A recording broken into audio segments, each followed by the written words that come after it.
Hello, everyone, and welcome to the Fray.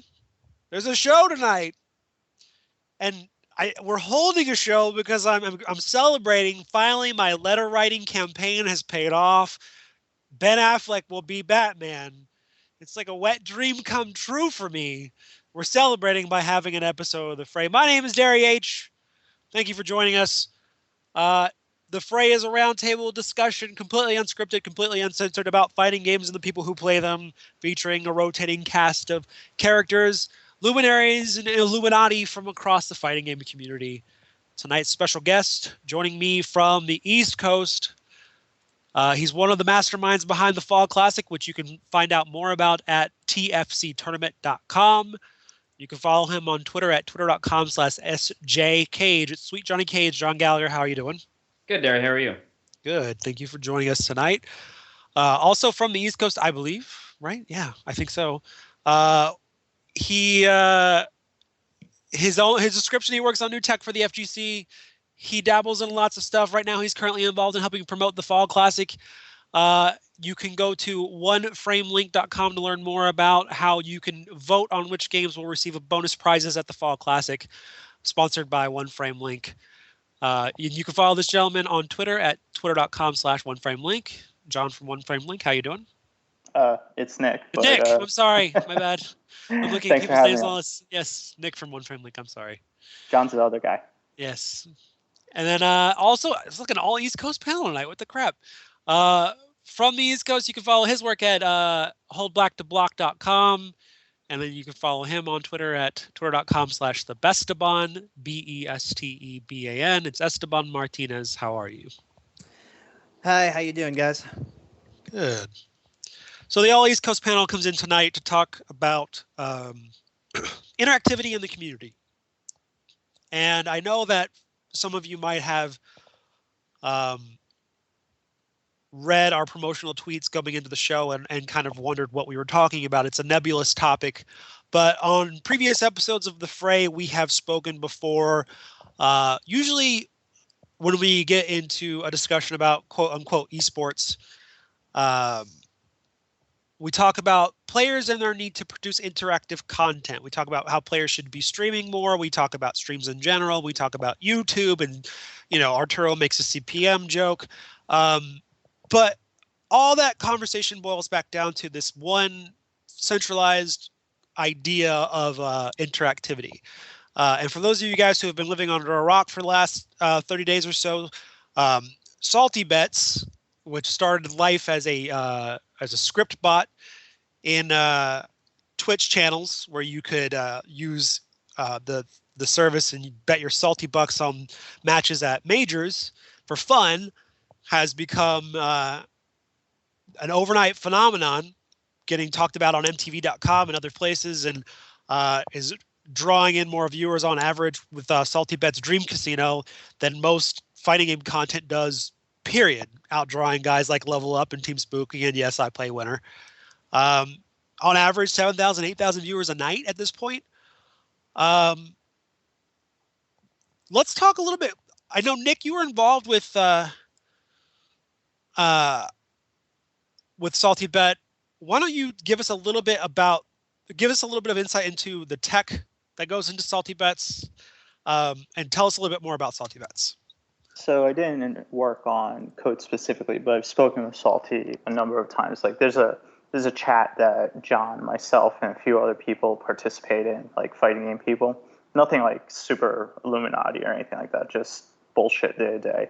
But Salty pops in from time to time, and he knows I'm a technologist. So as Evo was rolling around, we started talking about whether or not he'd be able to handle the capacity that the number of people viewing Evo would bring. So we started talking around that, and as time went on, he has a pretty optimized stack, right? He has the right tech and he has the right mindset about how to use that tech to make the experience work. I mean, don't get me wrong, people get all pissy in the chat when they can't bet or something goes wrong, but that's just the nature of things, right? There are always things in technology solutions that are going to be unpredicted and go wrong, right? That are out of our control. So no, but he was, there were things that, like, if you look at the evolution of the site, you'll see that he actually like he started delivering like quicker payloads. He started having more like responsive, more powerful services on the back end. I mean, it's not stuff that you would know unless you spoke to him about it. But generally, he's working towards architecting an extremely streamlined experience.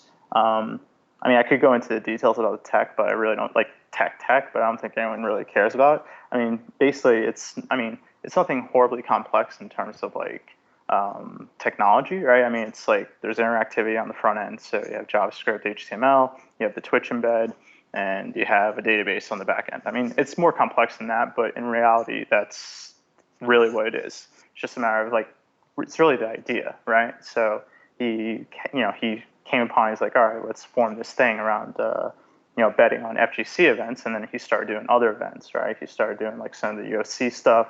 I think he did did a boxing match once. And then, he ended up doing the Mugen fights. So, and by the way, I think the bot, I don't think he did the bot. I think it was Bibson, right, who he was competing with at the time, that a lot of people were like saying, in the beginning, they're saying like, fuck Salty, because they're used to Bibson bucks.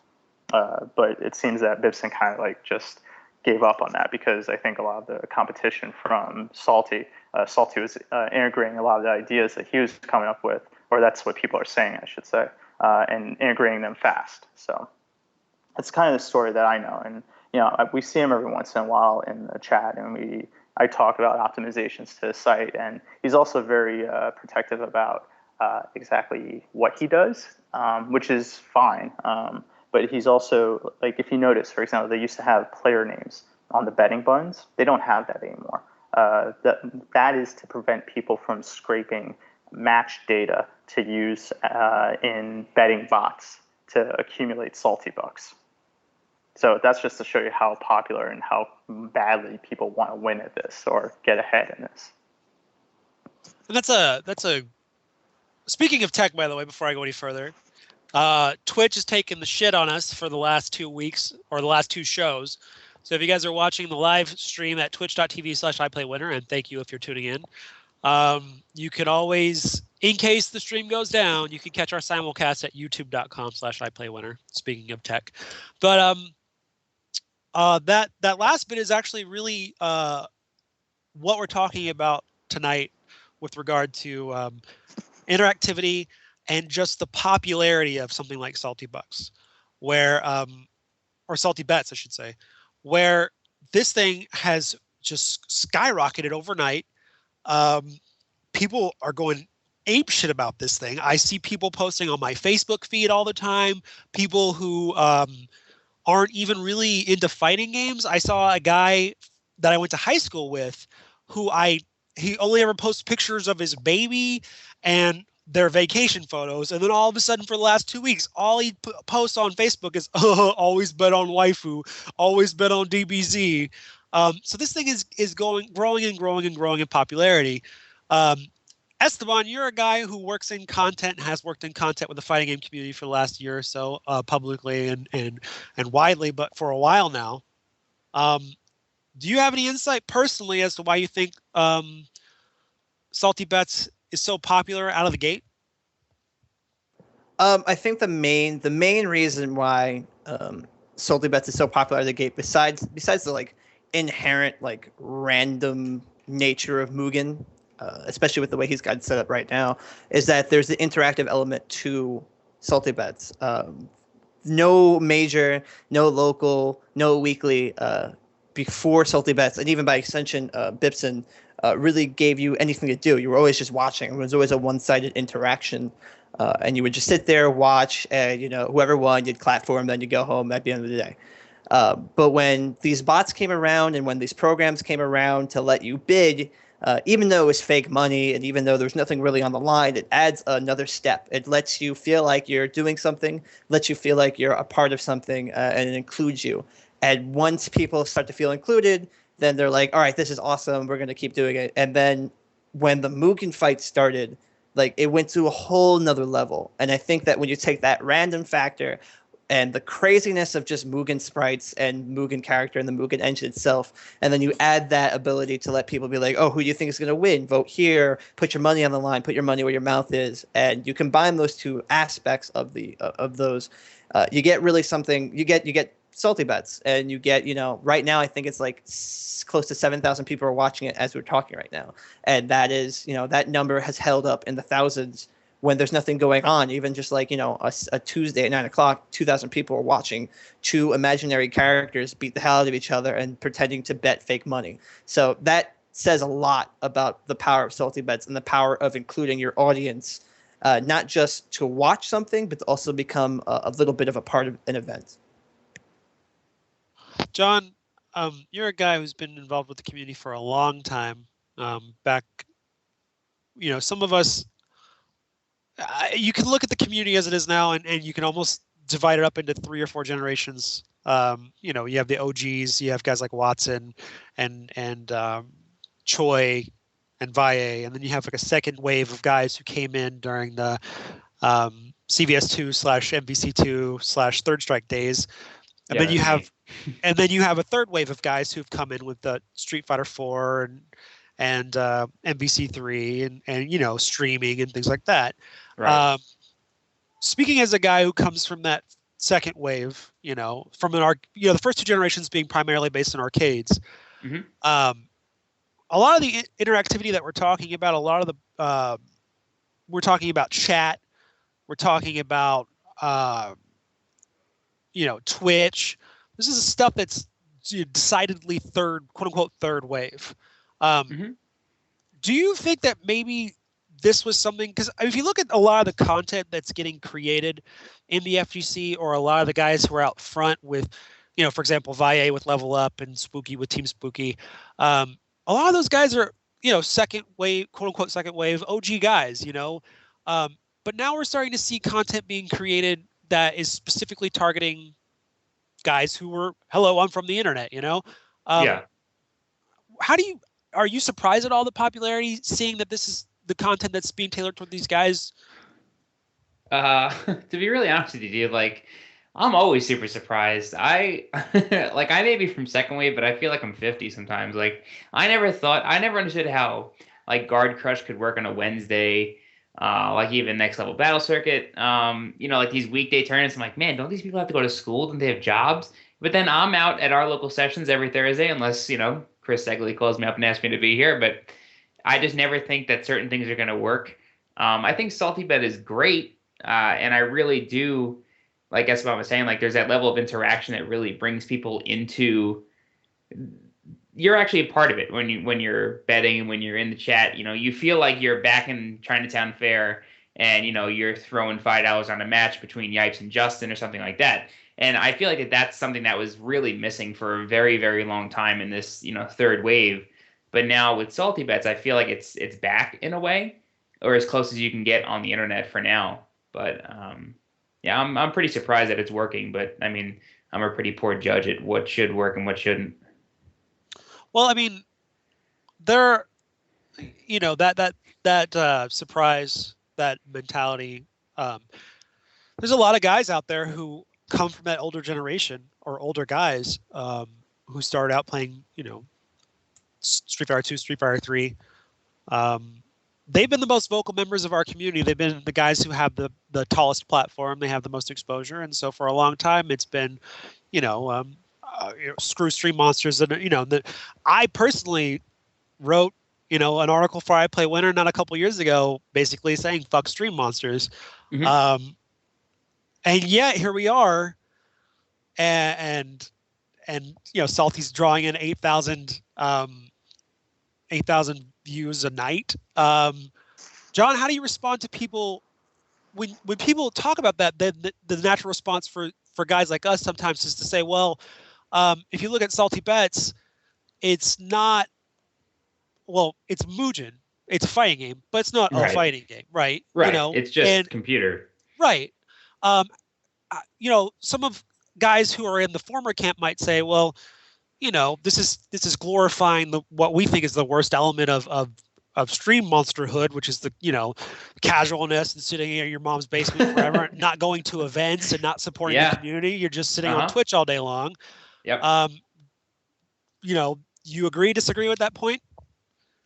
I agree in a way. However, as shown with the International this past weekend with Dota, there are ways to get people involved and not necessarily have them go to a tournament. And I think Dota selling Valve selling the compendium and putting a percentage of that into the prize purse, like I think that's like a new way to do things. It's obviously a new way to do things, but I feel like I agree with you in the sense that, I mean, even with ECT, like Stream Monsters, as much as we want people to watch the stream and we want people to watch our tournament, we would rather cater to the people who are paying to be there first over the Stream Monsters, because we want to put, we want to get people to the tournament, and that's the whole point of throwing a tournament, so people go to them. But that said, I feel like there are definitely new ways to get more people involved that don't necessarily mean that they have to come to a tournament. And I feel like Salty Bets is definitely the start of that. And I feel like people, I mean, maybe even Salty himself will come up with new ideas on how to get more people involved. Nick, one of the other primary criticisms leveled at a service like Salty Bets is that Salty kind of gained his exposure being involved with majors.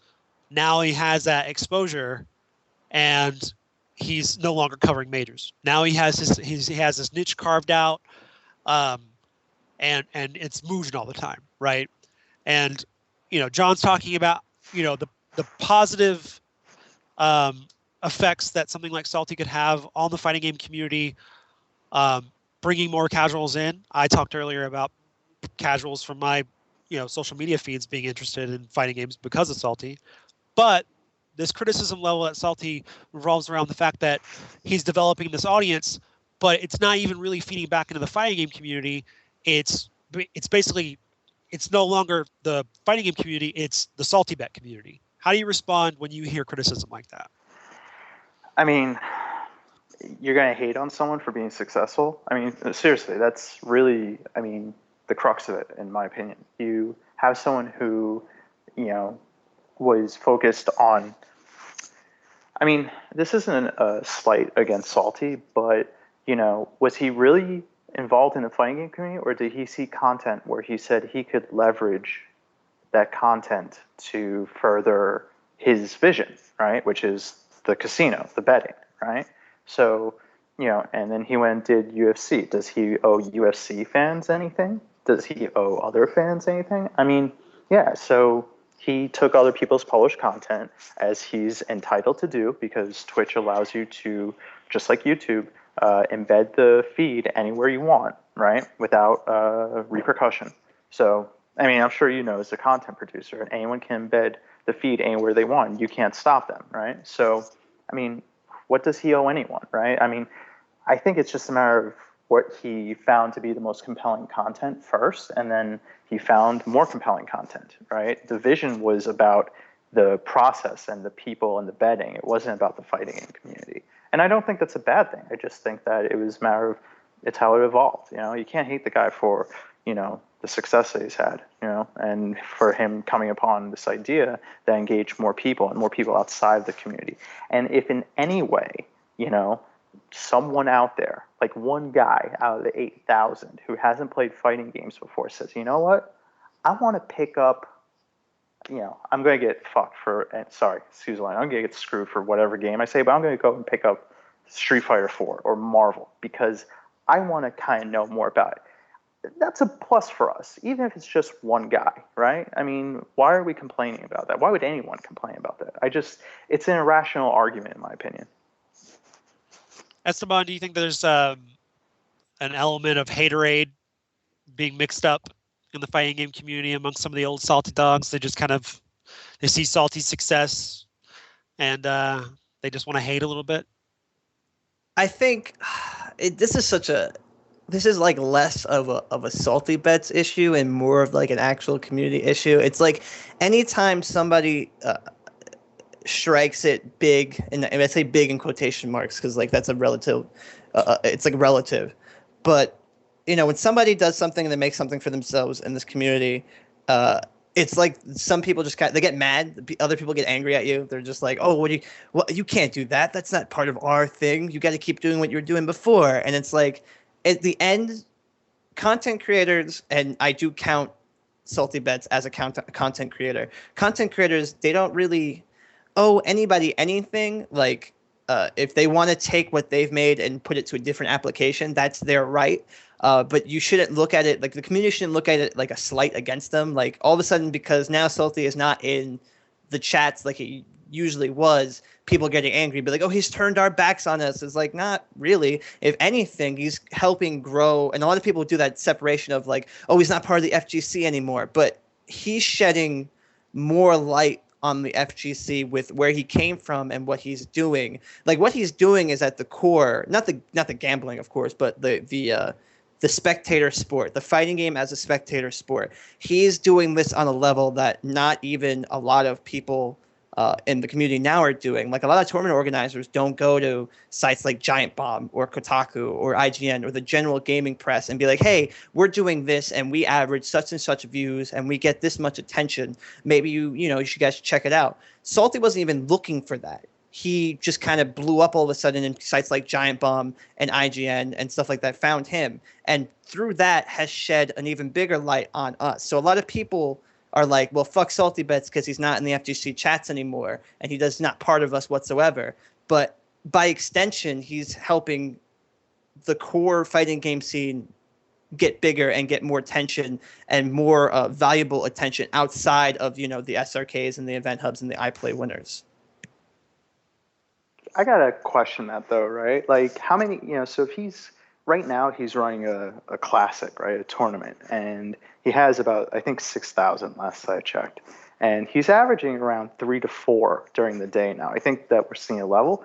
How many people in there? And, I just said before, if you convert 1 people, it's a gain. And I'm happy to take that. But how many of those people do you really think are interested in making that leap, right? And if so, how do they make that leap?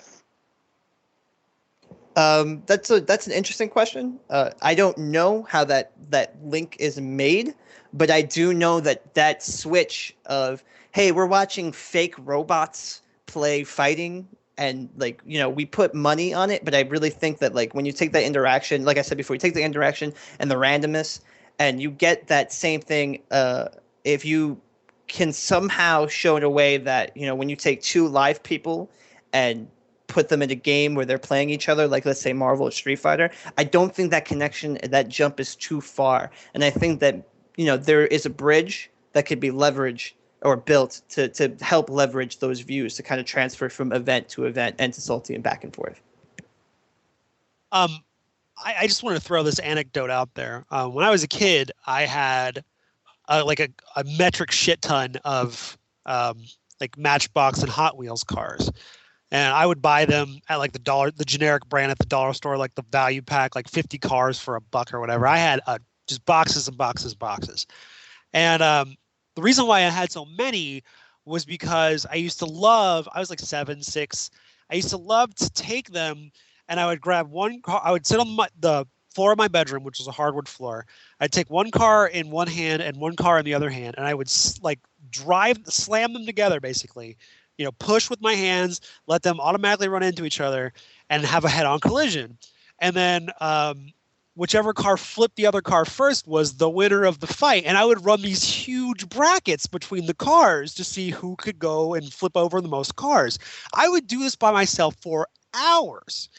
And for me, it's like watching Salty Bets. You guys are talking about the randomness of it, but there is an element to it where you get I had a couple cars. I had this one car, it was this cheap piece of crap from China that was basically a solid lead block with wheels, but because it was so clunky, it would flip everything over all the time. It was shaped like a dragon. You get Rare Akuma and all those characters in the game, and they come on screen and the chat goes ape shit. And I think it's proof that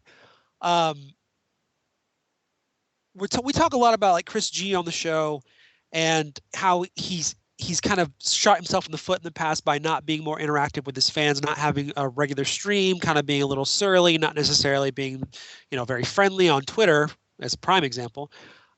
People are, if Salty Bets is an indication, people are hungry for personalities and for things to get involved with, where they like, Rare Kuma's on the screen, yes. John, do you think that maybe players could be taking notes from Salty Bet, where it's people are willing to start memes for waifus and DBZ characters on Salty Bet, on Mugen? They are obviously hungry for people to get involved with, for characters to get behind. Do you think that if you were a top player, you would take note and say, maybe I should kind of start marketing myself a little bit more? Of course. And I was actually just thinking this before, like I don't necessarily, just to get back to like the original point real quick, like I don't necessarily think that that Salty like owes anybody anything, and I think he has a really good idea, but I think more people, top players included, should take that idea and build on it. Because like, just say Salty just like keeps the Mugen thing forever, it probably will die out, because as cool as that is, it's gonna get stale. But I think that anybody with a stream should really, the whole point of streaming is and the whole point of a chat is to interact with people. That's why they're made. You know what I mean? That's one of the huge benefits of a stream, is to be able to interact with people in the chat. And the streams that do so well are the ones where people interact with their fans. So I definitely think that, top players with streams, or even anybody with a stream, should really take note on that and start more interaction and think of ways to interact, not just through like a raffle or, like a giveaway or something, because, that's just kind of done and over with. It's kind of cheesy. But, I'm not really a creator, but I definitely think that people should just get more involved with the people who are watching, because it'll just build up their fans even more. Chris, our producer, Chris Eglia, who you can follow at twitter.com/Chris Egg, he just reminded me, I think it's godlike how kind of Inception, where Salty Bets actually sponsored Curly West, and Angelic was betting on himself for all of his fights. And it was Salty Bets, and I thought that was so godlike. I just want to throw that. Anyway, my question is going to go to Nick. Next one. What do you have any ideas that obviously Salty is interacting with their fans to get things moving along. Do you think there are any more untapped ideas, or do you have any ideas that you're working on now? Like the NFL uses betting. What other things can we bring into the fighting game community to kind of to push things along? Well, from a community standpoint, I think it's difficult to look at what Salty is doing and say, what can we learn as a community? Because he tapped into something that the community cannot replicate, right? He has a virtual slave that works for him to generate content, right? The greatest thing that we can take away as a community to say, how can we be engaging, is produce engageable content, right? So you talked about players before. You talked about Chris G, right? Look at someone like Fnatic, right? People shit on him for like trying to sell stuff, but you know what? He engages his followers. He sells stuff, right? You look at Perfect Legend. Look at anyone on Twitter. There are people, like him or not like him. They're engaging their followers, right? Chris G has a certain way about him, about how he engages his followers. But look at people like Justin, right? Look at how there's a certain kind of enthusiasm. Like people want to follow him. People want generally want to see him, because whether he's talking about his dog Momochi or it's like, listen, you go, you perform, you do great, right? That's like that's the gateway into making an impact in the fighting game scene. But then it's a matter of like saying, you know what, you need to produce compelling content that is going to continuously bring people back to you, right? Because and Salty taps into this really well, right? As like an ADHD society where our attention span is so limited, like how do we keep people coming back for more? And Salty has found the way to do it, right? He just automates Mugen, right? The thing is, we can't do that. So as people, how do we do that? Well, we have compelling personalities that appeal to a wide range of people. And as much as people want to say, oh, this is selling out or whatever, it's not, right? It's a matter of like, you know what? We need to kind of start acting a little bit like grown-ups. I mean, I'm not saying take away the elements of the FGC that people typically associate, the positive ones, right? That people enjoy, the competitiveness, the passion and whatnot. But, start, acting like adults. Don't use your outlets. Don't use your social media outlets to complain about everything under the sun, right? I mean, we're people, yes, and things happen that we don't like. And yes, we should be, if you want to use your platforms as a means to get people to rally behind you, that's great. But if all you're going to do is spew some sort of negativity, then to be honest, just get out of my Twitter feed. You're coming off. I just don't interact. I don't want to interact with you. It's like I'm too old right now to be dealing with this kind of stuff, let alone reading it in the things that I read every day. So I mean, I think it's just basic common sense. Just start putting out stuff that people want to see, not just whining and moaning. Whether you're a player or a tournament organizer or whatever, just start. Don't just sit there and say I'm going to don't produce drama. That's basically what the FGC should get out of the drama producing business. We should get out of the soap business. No. I would be so lost without my Twitter blow up Tuesdays, man. That's like. So you keep a certain subsect, right? That Yes. is responsible for that, right? But the thing Filipino is, champ. yes, among others.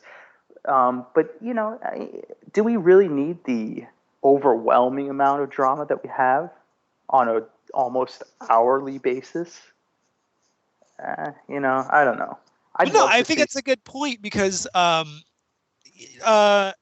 Play Winner has a chat and quote unquote Illuminati chat, and we were in chat one night and we're just shooting shit and talking about podcasts and talk shows. I mean, we have 3 podcasts on I Play Winner, so it comes up a bit. And I had cracked about how I actually posted a quick meme on my Twitter feed about how I think it was maybe D Nice's show, and not to put him on blast or call him out, but like that particular night they were advertising that particular, it was like a Real Talk episode. I just like, how many Real Talk episodes, victory, and the agony of what is going on? We get invaded right now? We got invaded by Arturo. Anyway, we get these shows, people are like, this is a Real Talk show. This is a pop-off show. We have the On Blast show. I mean, what do you need to know about the show? The name's right in the title. Yo, well, good. Yo, what's up, Art? We talking about the depth of the FGC, the salty bet. I just got here. Yes, Arturo. We're live talking about. Yeah, has Blown Up Tuesdays moved to Blown Up Thursdays? Yo, an FGC every day is a blow up at this point. Yo, but I thought such a CPM vulture, he just kind of shoots into the middle of a podcast. Yo, Chris asked me to go on, yo. I heard you guys talking about salty bet, yo. We are. yo, right now it has 6K viewers. How many viewers does the free have right now? Nobody watches the show. Yo, 99. Yo, Fray. Yo. So I was just saying, Art. We're talking about how the trend in the past on like Twitch or on podcasts is like, yo, this is a Real Talk show, and Nick was talking about how maybe we need to stow the drama a little bit and focus on creating interactive content, interactivity. Given that, Art, are you surprised at all? You have shows that, hey, this is the pop-off show, the On Blast show, and they just kind of die these slow deaths. Filipino champ streams from FGTV house, advertising on Twitter, advertising on the Complexity Twitter. Hey, we're going to have a Real Talk stream and 75 viewers. Meanwhile, Salty Bet 7,000 viewers. I mean, is that surprising you at all to see that? No, like I'm not. I think the current state of the scene right now is On Blast. It's kind of ass. Like it's filled with man children, so I'm not surprised in the slightest. Tell us how you really feel.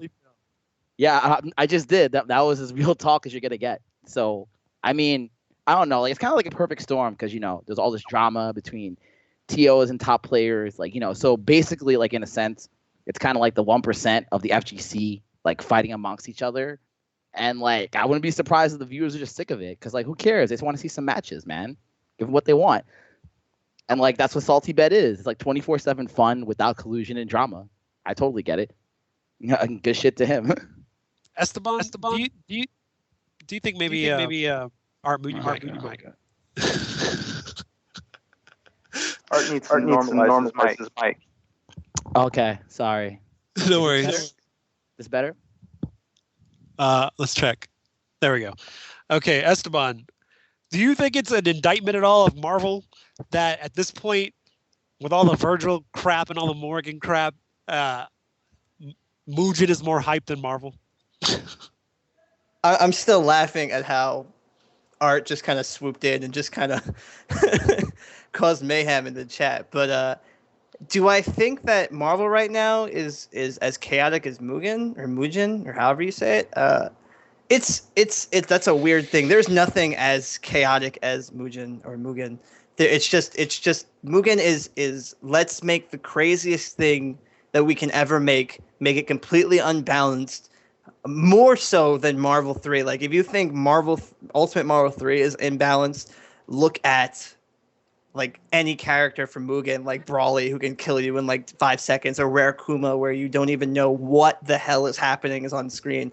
At least when you're getting comboed in Marvel, you may not understand why, but you know like you're getting hit. Like Rare Kuma shows up and starts throwing planets at you, and you're like, I don't even know. I question my very existence. And I think that's why a lot of people like to watch it. So for as crazy as Marvel is, there's still this weird kind of method to its madness. That's why you still see a lot of the same players be consistent. But Mugen is just, you might as well just kind of flip a coin and be like, all right, land on the heads this time, but maybe tomorrow it might land on its side. So what you're saying is that Marvel, if they want to learn a lesson from Mugen, they should make the game more crazy and balanced. They should just give like Virgil like the proton cannon and like have him swing around Morgans while firing cats out of his mouth, and then you might get close to Mugen. John, can we make a Marvel vs. Capcom 3 Rainbow Edition? It's really funny. The guy supposed to bring boards to Fall Classic. He was like, "Oh, yeah, I have a Rainbow Edition board." I'm like, "Oh my god, we should really run that." There's something about like games like that where it's like the traditional fighting games that get taken and they just get pushed, not even just over the edge. Just like we're in a whole other universe at this point, and it captivates people. Yeah, a few people in the chat were talking about this a few minutes ago. Like a lot of the draw to that is the fact that it's so random, but it's also the fact that you have like Homer Simpson and Peter Griffin beating each other up. And then you have like Oscar the Grouch, and you have like all these really weird characters from your childhood, and it's interesting to see them on a different stage. So that's why a lot of people like it. And I feel like that's where the the cross comes in between people who aren't necessarily interested in fighting games comes into this stream that's streaming a quote unquote game that is a fighting game, but with characters that have no business being in a fighting game. So I feel like that also adds to the popularity and the spectacle of it. Art, you're a guy who works a lot with content distribution. How long do you think it's going to be before 20th Century Fox or some company that owns the proprietary intellectual property rights to some of these characters that are popping up on Salty Bet files a C&D against Salty Bet? It's pretty tough to say. I mean, I believe Mugen has been challenged before. Like a couple of years back, before it got all crazy with Salty Bet a couple of years ago, and I believe it is a work of fan art. But I could be wrong. I'm not a lawyer. I'm just taking guesses based off stuff that I've heard in the past. I don't know if that's true, but I do wonder how Salty Bet can get by playing licensed music so much on the stream. Because if you remember, Twitch a year back asked all the streamers, "Hey, don't play licensed music," and then here comes Salty Bet with 6K viewers. So who knows? I don't know. I actually don't know. Well, I'll ask you a follow-up question here. We talked about how it's the fighting game community right now is just a blow up in your words. Well, if we're talking about Salty Bet coming in, he's shifted the paradigm, right?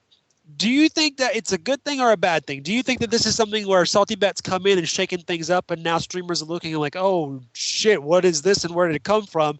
Do you think that they can take lessons from Salty Bet and improve their own content?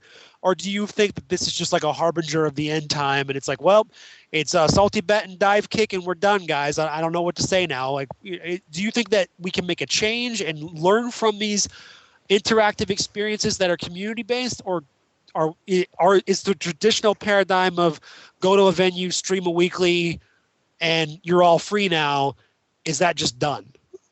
Well, I mean, like, sure, I think streamers learn something from Salty Bet. I mean, if anything, the number one thing that Salty Bet thrives on is user interaction. And I think that's something that says like a lot. That's something that streamers can learn from. So maybe in the future, maybe we shouldn't ignore the chat so much and interact with our audience a bit more. I think that's good. Like, I mean, every battle circuit, it's either like me or Vic, like, talking shit. It's like a couple of thousand guys, and people, they really get hyped up by like the banter, like outside the game. So I think if anything anybody can learn from Salty Bet is definitely viewer interaction. It should be more of a priority going forward. That being said, like, it is kind of disheartening to see like all these streamers. I mean, not everybody, but the streamers that do try to produce content, like teach the community, teach people a new game, et cetera, just get the knowledge out there to bring new players in, and like they're just getting lit up by Salty Bet. So like I'm kind of torn on it in the end. Nick, do you think maybe this is a kind of a shot across the bow? I've been personally involved in producing content for streams since there were streams. I mean, I play when our first stream went live in 2009. Magus and I have been commentating fighting games together for almost 5 years. And for a long time, the traditional wisdom has been, produce it like a sports broadcast, produce it like a professional competitive broadcast, like a boxing match or like even like professional wrestling. Don't acknowledge the chat. Don't talk to the audience.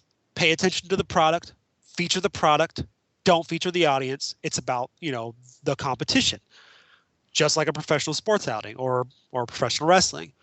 Do you think maybe this is a huge slap across the face to people who have that conventional wisdom, self included, to say, hey, maybe you guys should be thinking a little bit more about the people who are actually watching this stuff? No, not at all. Actually, I think that if anything, he's adhering to that wisdom, right? So he used to depend on FGC and other content. Now he's generating his own content, right? So the content he's generating is the entire experience. It's not just what you see on the Twitch broadcast, right? So there's this fundamental difference between Salty Bet, which is, I guarantee you almost all of his views, the millions of views that he has, almost none of them, I would say less than a few thousand of them, if at all, are from the Twitch channel page. They're all from his site, right? So his site is the content, right? Without the betting aspect, the Mugen fights would not have taken off. Without the Mugen fights, the betting aspect wouldn't have taken off. They are very coordinated. They're very integrated with each other, right? So, like, what is it that we can do as a community to get more integration? Now, you talk about integrating the community more into, like, paying more attention to chat. I mean, we've said this for a long time. Like, Twitch chat is probably the most vitriol-filled thing on the face of the planet, right? Like, I wouldn't want my kid in there until my kid is like 20 at least. But the thing is, like, there are people in there, and there's a scale issue, right? In engaging the people in the chat, and it's very, very difficult, right? Because right now, if you look at the chat and Salty Bets, Salty isn't engaging with them. They're engaging with themselves, right? They're still doing what Stream Monsters do.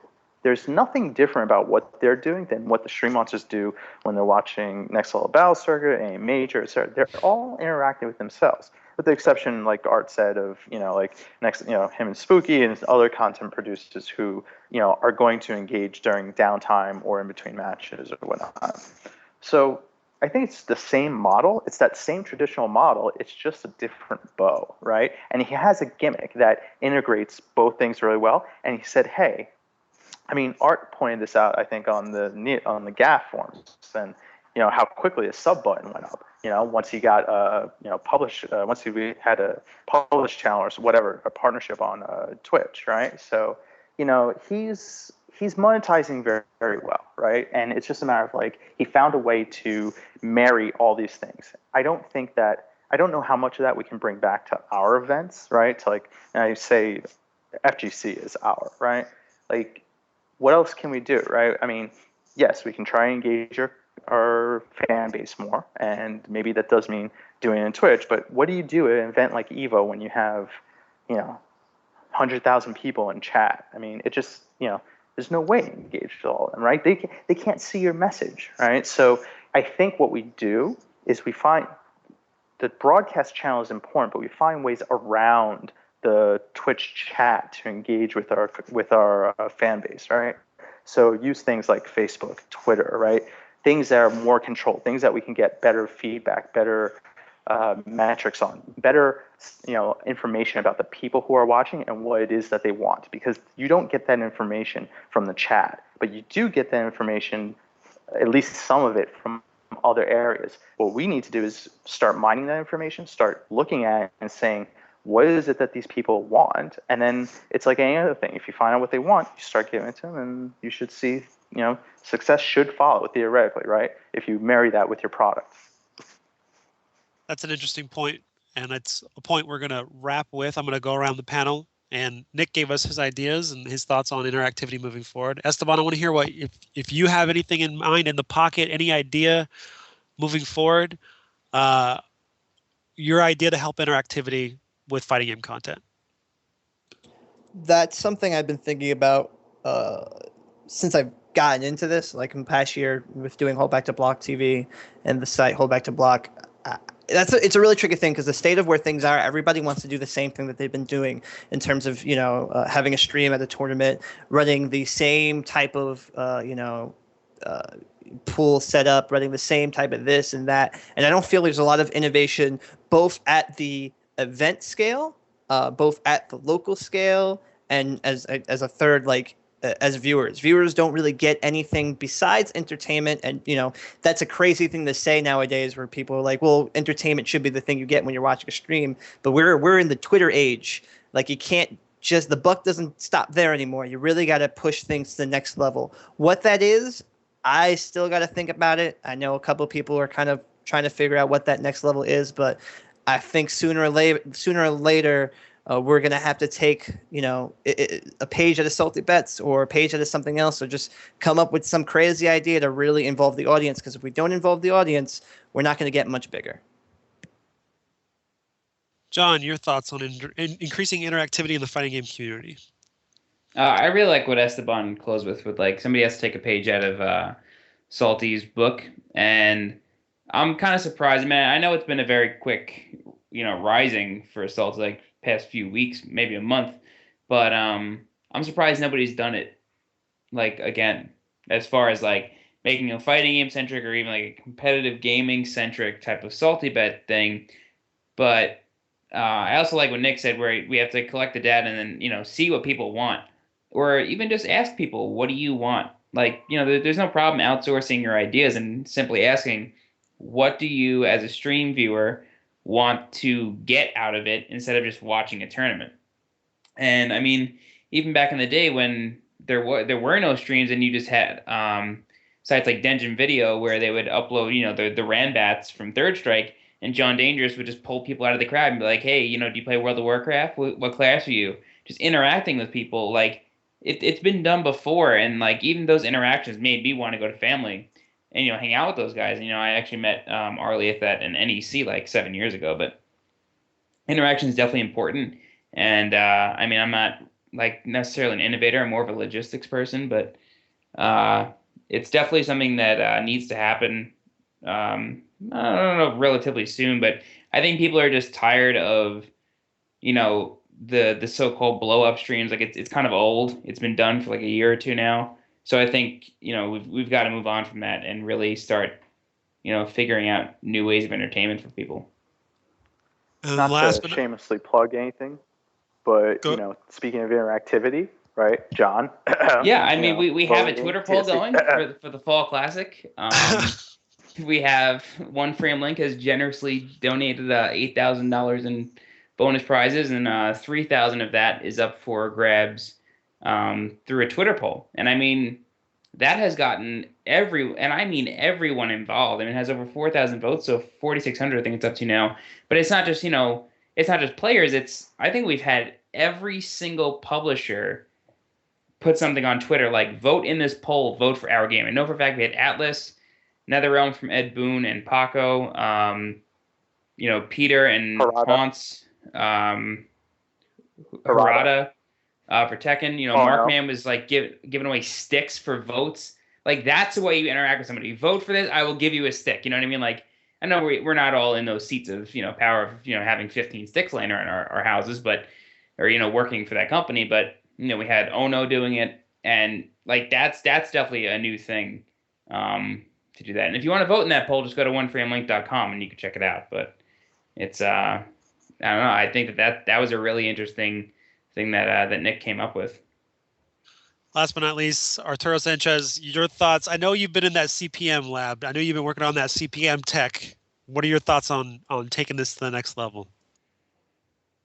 Like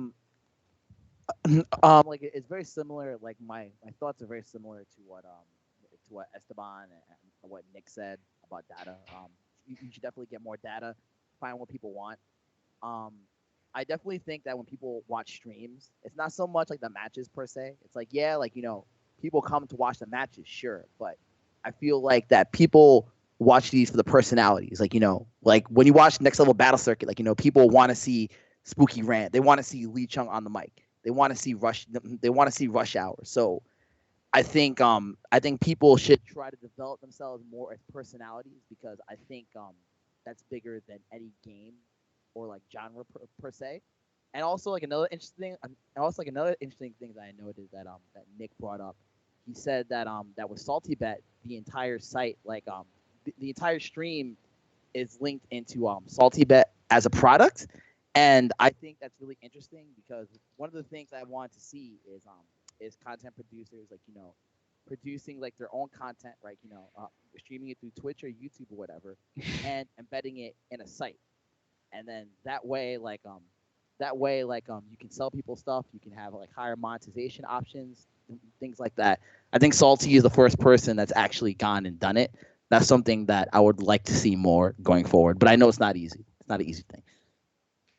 It's not easy, but that is actually what I was going to say is that I think the future of the stream game, at least, is going to definitely, the first step in that direction is going to be Nick basically said we got to work around Twitch. I mean, if you look at Twitch, no offense to Twitch, but it's it's basically just a video and a chat interface. That's all the site is. I mean, there's a front hub you can use to navigate, to browse new streams. I mean, like, but nobody goes to twitch.tv. Everybody goes to twitch.tv/Team Spooky. Everybody goes to twitch.tv/Level Up Live or twitch.tv/IPlayWinner or whatever.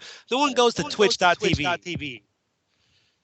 Yeah, and I agree with you. And then, like, even at the higher levels of the CPM game, like when you look at like all like the YouTube gods, like what are they all doing? They're all trying to do everything that they can to push traffic off of YouTube. Even though they have like 1 million subscribers, they try to like push traffic to their sites, like in various ways. They're sitting there with like 1 million subscribers, and they're trying to do whatever they can to drive sales. I mean, even Maker Studios, for example, they bought out.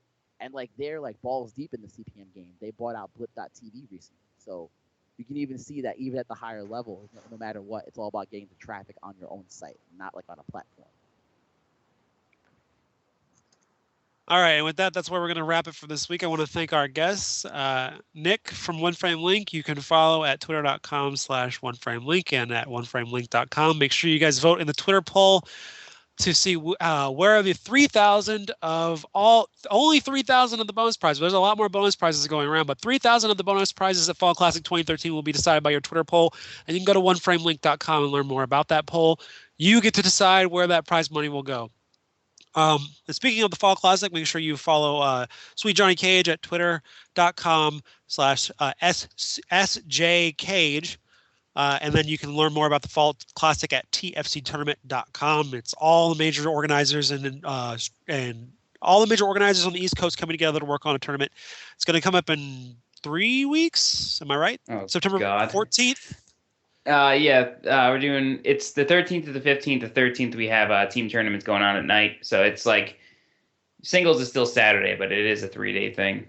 Right. So that's going to be coming up 13th, 14th, and 15th in Raleigh, North Carolina. Make sure that you guys register for the tournament. If you haven't yet, registration is still open to my knowledge.